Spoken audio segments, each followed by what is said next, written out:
You're watching TVP World's special coverage from the Warsaw Security Forum, and joining me now is former Prime Minister of Moldova, Natalia Gavrilița. Thank you so much for your time. Thank you for having me. Can I start with this election result out of Moldova? Did the West beat the Kremlin? It did. I think we all need some good news, and Moldova delivered it. The Moldovans clearly said yes to the pro-European path and to European values, freedom, democracy, rule of law. And this clear result is in spite of Russia deploying its full arsenal of hybrid war techniques. So we saw massive disinformation, we saw voter bribing, we saw attempts and preparations for destabilization, we saw massive cyber attacks.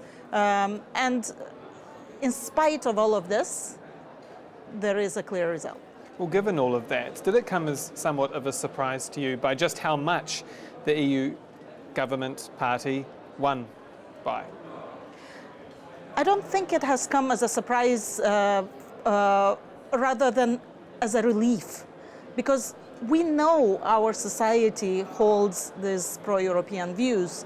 My generation, I remember when we were students, we came out and we participated in protests trying to get our country on the pro-European path. Unfortunately, for a long time, we had this sort of old communist pro-Russian leadership.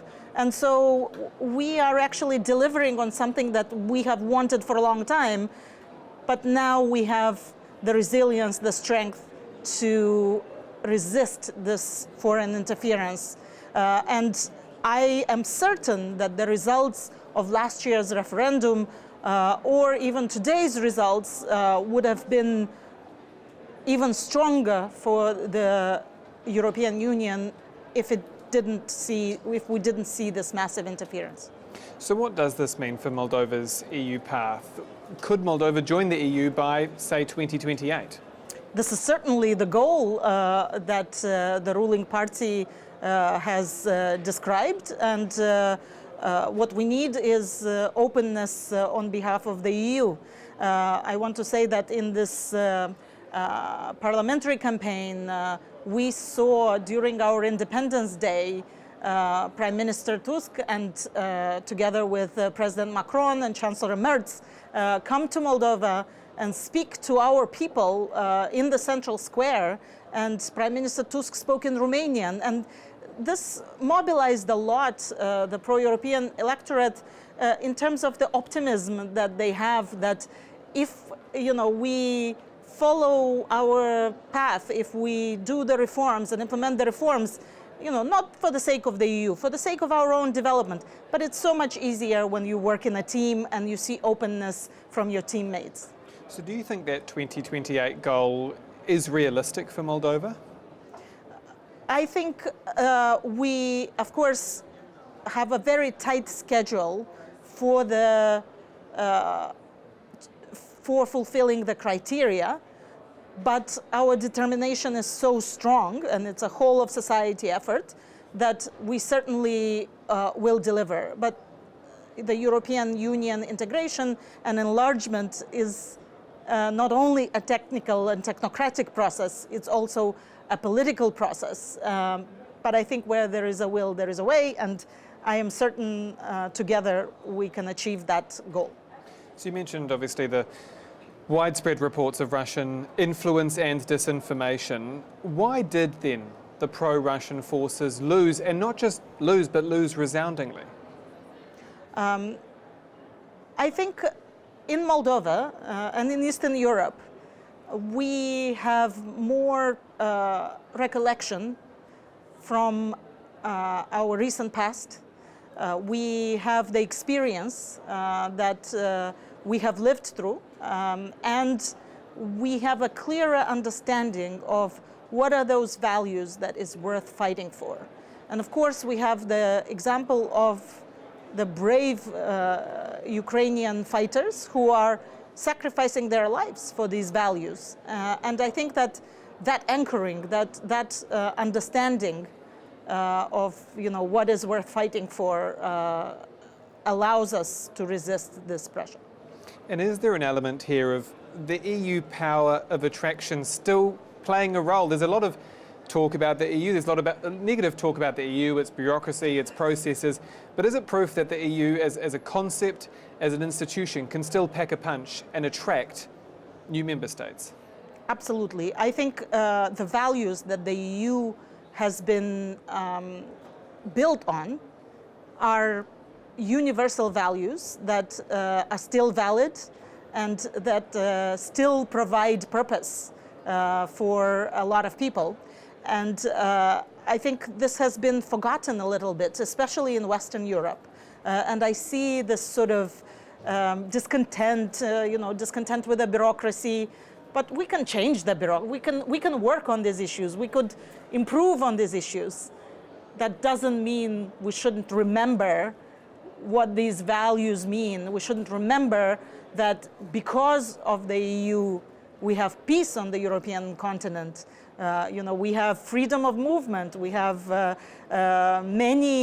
we have prosperity. We have many rights that allow us to enjoy life and get jaded from bureaucracy. Some people don't have that privilege. I want to ask on the Russian interference too, just to go into some detail as to what the scale was of this Russian interference, yes, and also how it was countered by authorities.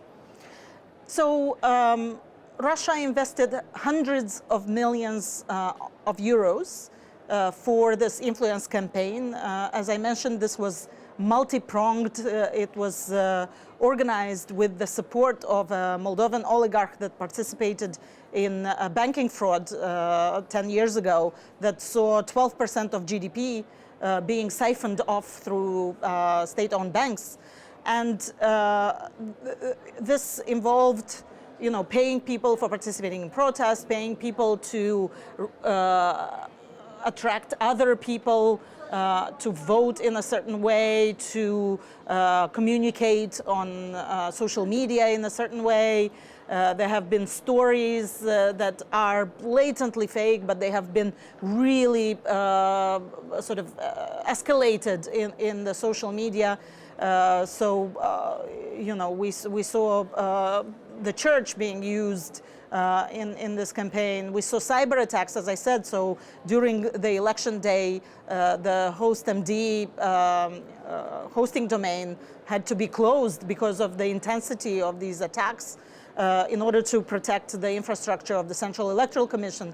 But for Russia, this is cost effective because, of course, it targets erosion of trust in institutions, erosion of trust in people, in each other, because these are very necessary to build a democratic society. And this is much cheaper than missiles or a fighter jet. If we compare costs, we see that one fighter jet can finance the Internet Research Agency for 11 years. This is the agency that has been involved in techniques such as doppelganger or matryoshka and spreading fake news, not only in Moldova, but in other countries as well. And I think that a lot of Western democracies have a lot to learn from the experience of Moldova and from our journalists who have gone undercover in these networks and have shown through video recordings, through with hidden cameras, they have shown a very clear link between these communication campaigns and Russian financing. We also saw authorities react very quickly to change the regulations and to really enforce them.